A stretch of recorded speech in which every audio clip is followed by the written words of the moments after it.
आदरणीय अध्यक्ष महोदय, अभी थोड़े दिन पहले मैंने सोशल मीडिया के ऊपर एक वीडियो देखा। उसमें उत्तर प्रदेश के मुख्यमंत्री माननीय श्री योगी आदित्यनाथ जी एक स्कूल का निरीक्षण करने गए हुए थे। वो बिल्कुल मनीष सिसोदिया स्टाइल के अंदर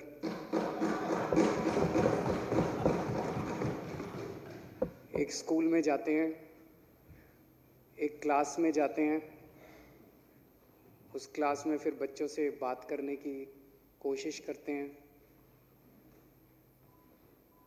पर वो नीयत तो दिखी जाती है क्योंकि वो क्लास आर्टिफिशियल लग रही थी। उस क्लास में 12 कुर्सियां थी, आगे डेस्क नहीं था, तो बच्चे लिखेंगे कैसे? तो जाहिर था कि एक क्लास बनाई गई है। मुझे खुशी हुई ये देख के कि इस देश के अंदर अब सरकारों को और मुख्यमंत्रियों को स्कूलों के अंदर जाना पड़ रहा है।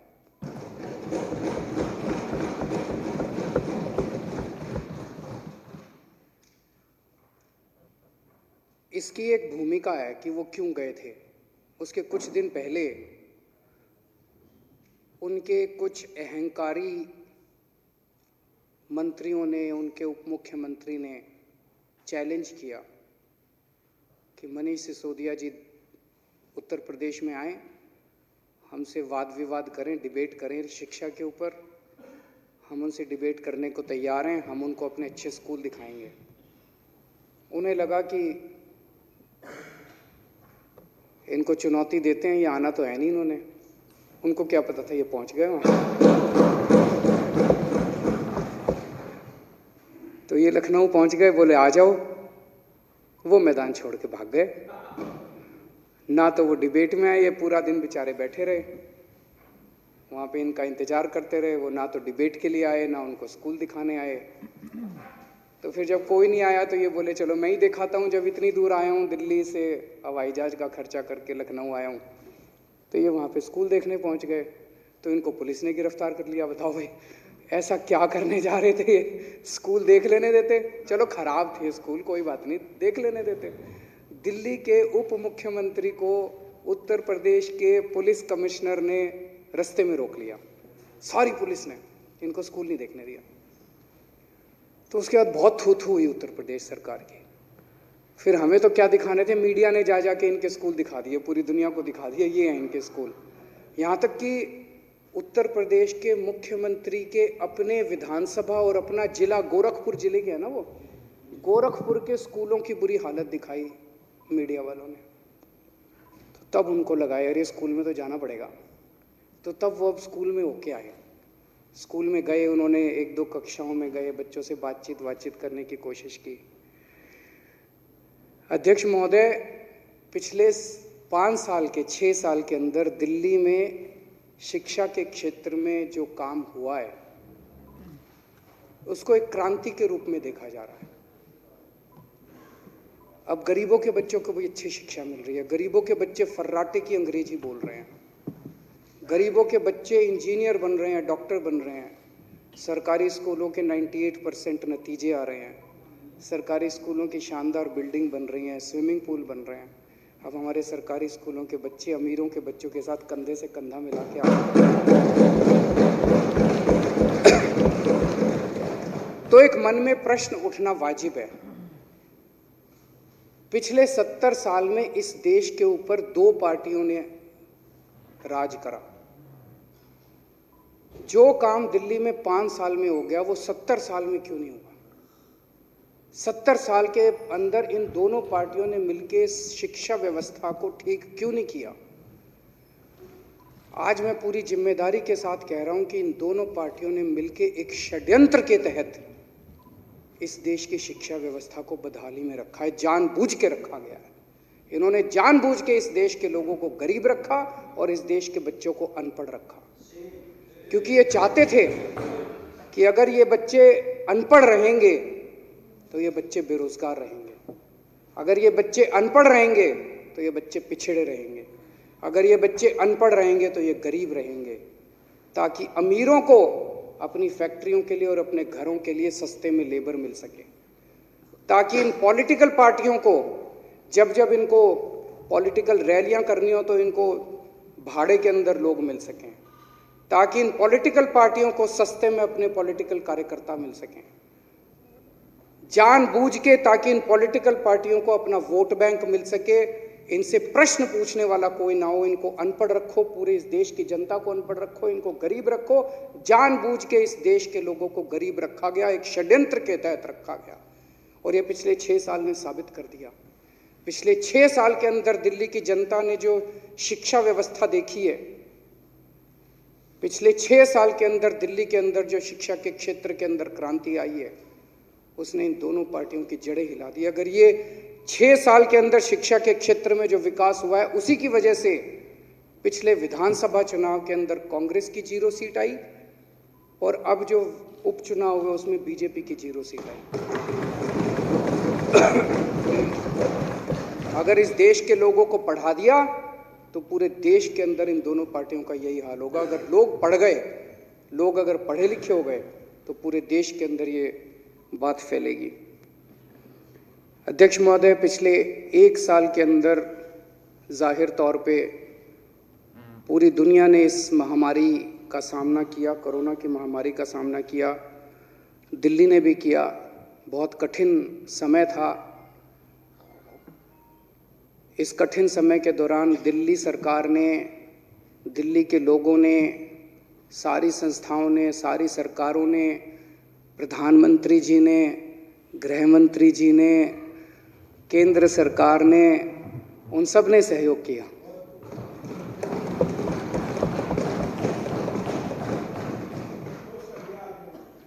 हमारे सारे भाजपा के विधायकों ने भी बहुत सहयोग किया।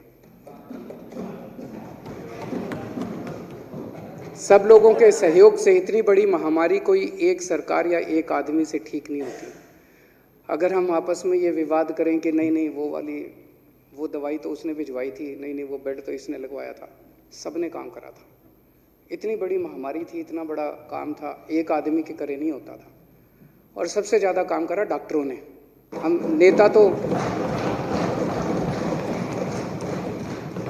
नेता जितनी मर्जी अपनी तारीफ कर लें, ना प्रधानमंत्री जी गए अस्पताल में, ना केजरीवाल गया अस्पताल में। अस्पताल में इलाज तो डॉक्टरों ने ही करा।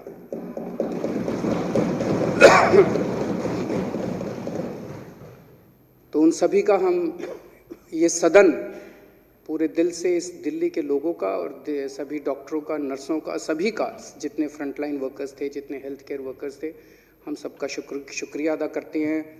नई नई पद्धतियाँ दिल्ली ने पूरी दुनिया को दी। प्लाज्मा थेरेपी दिल्ली ने पूरी दुनिया को दी। होम आइसोलेशन की पूरी पद्धति दिल्ली ने दुनिया को दी। हमने जो 1 करोड़ रुपए की राशि ऐलान की, ये भी पूरी दुनिया में अकेले दिल्ली के अंदर ये लागू की गई और कहीं इसको लागू नहीं किया गया। बहुत सारी ऐसी चीज़ें थी जो केवल दिल्ली के अंदर हुई, और मुझे इस बात का बहुत गर्व है कि आज पूरी दुनिया को हमारे देश के वैज्ञानिकों ने 2 वैक्सीन दी हैं। मैं अपने देश के वैज्ञानिकों को बहुत बहुत इसके लिए बधाई देता हूं कि पूरी दुनिया को, आज पूरी दुनिया हमारे देश के वैज्ञानिकों की तरफ देख रही है। मैं समझता हूं कि जो इतना कठिन दौर था, अब हम लोगों को इस दौर से मुक्ति मिलेगी। लोगों के मन में इस वैक्सीन को लेके कुछ भ्रांतियां हैं, तो मैंने खुद वैक्सीन लगा ली और ठीक ठाक हूँ। मेरे माता पिता ने भी लगवा ली, वो भी ठीक ठाक हैं। तो मैं दिल्ली के सभी लोगों को अपील करना चाहता हूँ कि ये सारी भ्रांतियाँ दूर।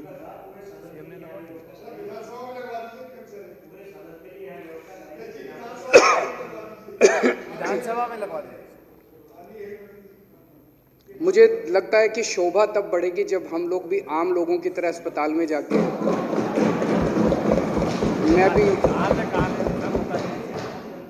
मैं भी उस दिन लाइन में, मेरे को बताया गया कि जी सवेरे सवेरे इतने बजे खुल जाती है खिड़की, आप इतने बजे आ जाना। मैं सबसे पहले पहुंच गया था, तो मैं भी एक आम आदमी की तरह गया। और इस सदन की शोभा बढ़ेगी अगर हम सारे जने आम लोगों की तरह अस्पताल में जाके लगवाएं। और हम जो जाके लगवाएं, अपना सोशल मीडिया में खूब प्रचार करें ताकि लोगों के मन में जो भ्रांतियां हैं वो सब दूर हों, ताकि लोगों को लगे कि हाँ ये लोग भी लगवा रहे हैं और हम लोग भी लगवा सकते हैं। तो मैं सभी को अपील करना चाहता हूँ लोगों को कि ये सब भ्रांतियाँ दूर करें और सब लोग ज़्यादा से ज़्यादा लगवाएं। इस दौरान एक बहुत बड़ी समस्या जो लोगों के सामने आई वो थी रोज़गार की, और रोज़गार बहुत सारे लोग बेरोज़गार हो गए। पहले तो लॉकडाउन की वजह से धंधे बंद हो गए, और उसके बाद जब लॉकडाउन खुला भी तब भी अर्थव्यवस्था को पटरी में आने में काफ़ी समय लग गया। तो हम लोगों ने जो एक रोज़गार पोर्टल चालू किया, जॉब पोर्टल चालू किया, जिसमें एक तरफ तो फैक्ट्रियां थी जिनको आदमी नहीं मिल रहे थे, फैक्ट्रियां खुल रही थी लेकिन आदमी नहीं मिल रहे थे, और दूसरी तरफ लोग थे जिनके पास नौकरी नहीं थी। तो उन दोनों को मिलाने के लिए हमने एक जॉब पोर्टल शुरू किया और वो बहुत सक्सेसफुल रहा। और मैं समझता हूँ कि दिल्ली के अंदर पिछले 1 साल में उस जॉब पोर्टल अकेले की वजह से लाखों बच्चों को नौकरियां मिली है इस कोरोना काल के दौरान। तो जिनके घरों में चूल्हे नहीं जल रहे थे उनके लिए ये बहुत अच्छा एक इनिशिएटिव रहा। अध्यक्ष महोदय, प्रभु श्री राम हम सबके आराध्य हैं। मैं व्यक्तिगत तौर पे हनुमान जी का भक्त हूँ। हनुमान जी रामचंद्र जी के भक्त हैं, तो उस नाते मैं हनुमान जी और श्री रामचंद्र जी दोनों का भक्त हूँ। प्रभु श्री राम अयोध्या के राजा थे। उनके शासनकाल में कहते हैं कि सब कुछ बहुत अच्छा था, सब लोग सुखी थे, किसी को किसी प्रकार का दुख नहीं था, हर तरह की सुविधा थी। उसे राम राज्य कहा गया। राम राज्य एक अवधारणा है। रामचंद्र जी भगवान थे, हम उनके सामने एक तुच्छ प्राणी हैं, हम इंसान हैं, हम तो कंपेयर भी नहीं कर सकते। लेकिन उनसे प्रेरणा लेके हम अगर उनके राम राज्य की अवधारणा के रास्ते पे चल के अगर एक जेन्युइन कोशिश, सार्थक कोशिश भी कर सकें तो मैं समझता हूं हमारा जीवन धन्य हो जाएगा। और इस सदन के अंदर बैठे सभी, इस सदन का भी एक तरह से सार्थक वो हो जाएगा। तो उन्हीं से प्रेरणा लेके, प्रभु श्री राम से प्रेरणा लेके और उनकी राम राज्य की अवधारणा को दिल्ली के अंदर पूरी साफ सुथरी नीयत से लागू करने के लिए पिछले 6 साल से हम प्रयासरत हैं। और हमने एक तरह से 10 अपने मुख्य बिंदु बनाए हैं, 10 प्रिंसिपल्स बनाए हैं राम राज्य की अवधारणा से प्रेरणा लेके। उसमें सबसे पहला बिंदु है कि दिल्ली के अंदर कोई भूखा नहीं सोना चाहिए।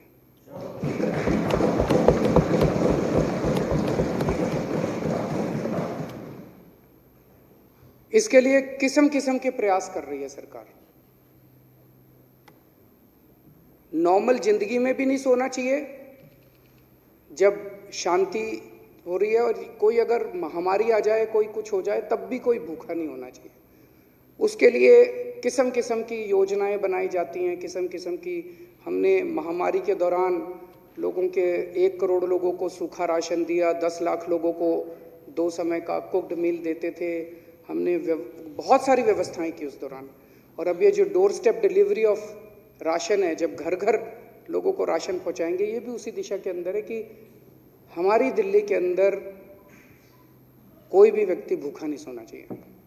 दूसरी,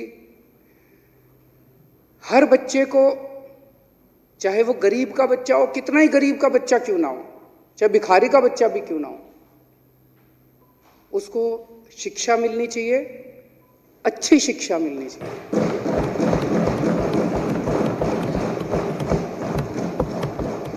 ये अभी तक हमारे देश के अंदर जो व्यवस्था थी कि गरीबों के बच्चे सरकारी स्कूल में जाएंगे, अमीरों के बच्चे प्राइवेट स्कूल में जाएंगे, व्यवस्था खत्म की हमने दिल्ली के अंदर। अब ऐसी व्यवस्था दिल्ली के अंदर नहीं है। अब चाहे गरीब का बच्चा हो चाहे अमीर का बच्चा हो, हर बच्चे को अच्छी शिक्षा दे रहे हैं, अच्छी से अच्छी शिक्षा दे रहे हैं।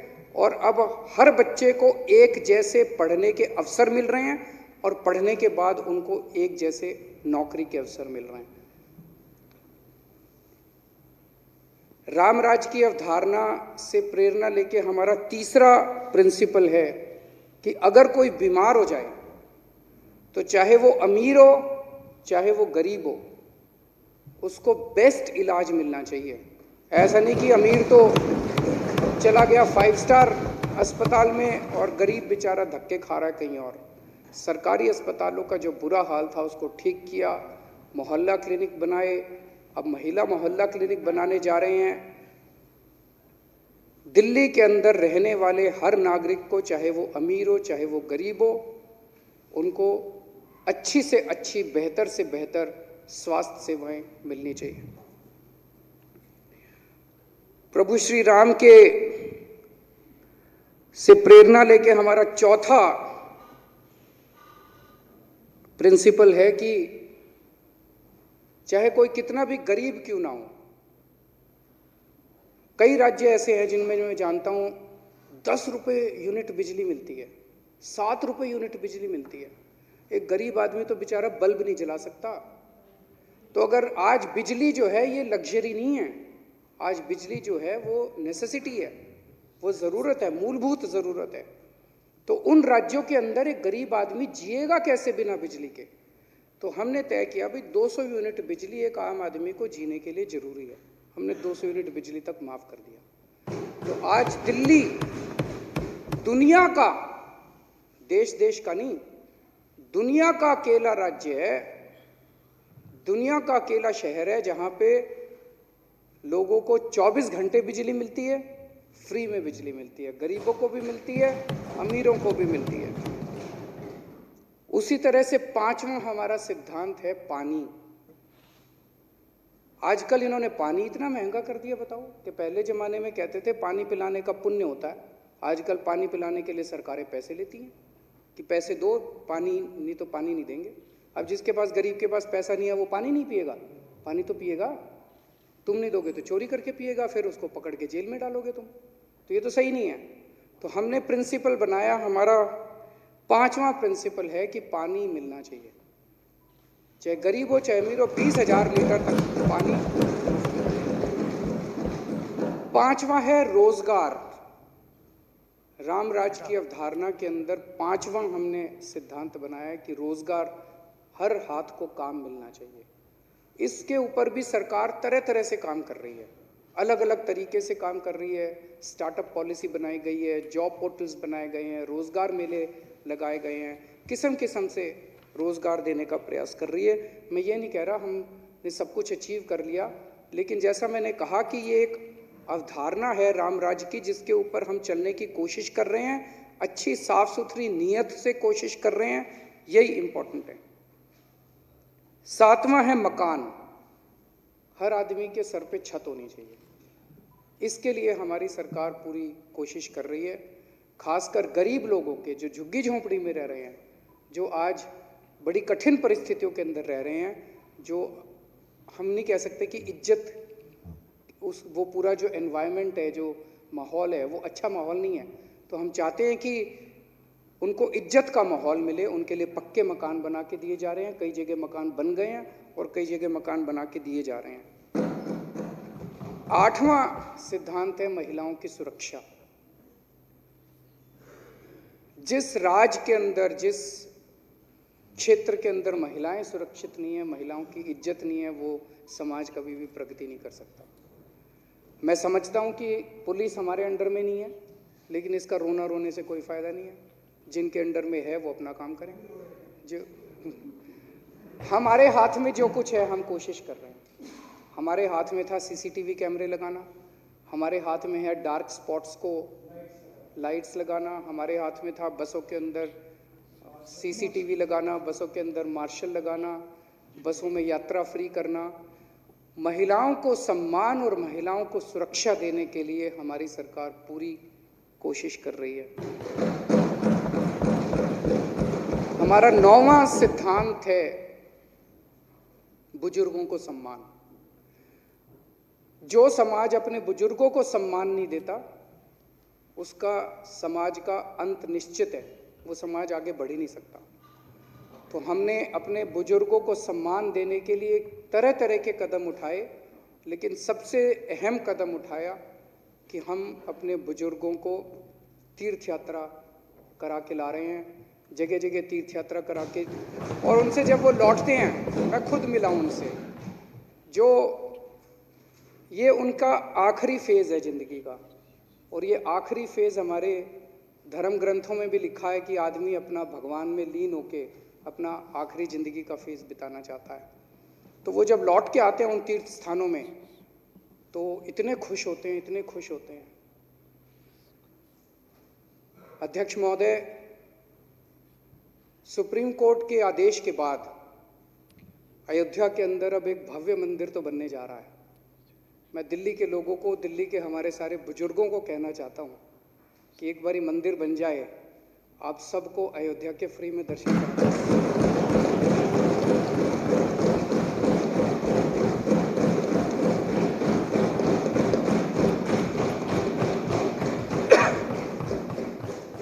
और हमारा 10वां सिद्धांत है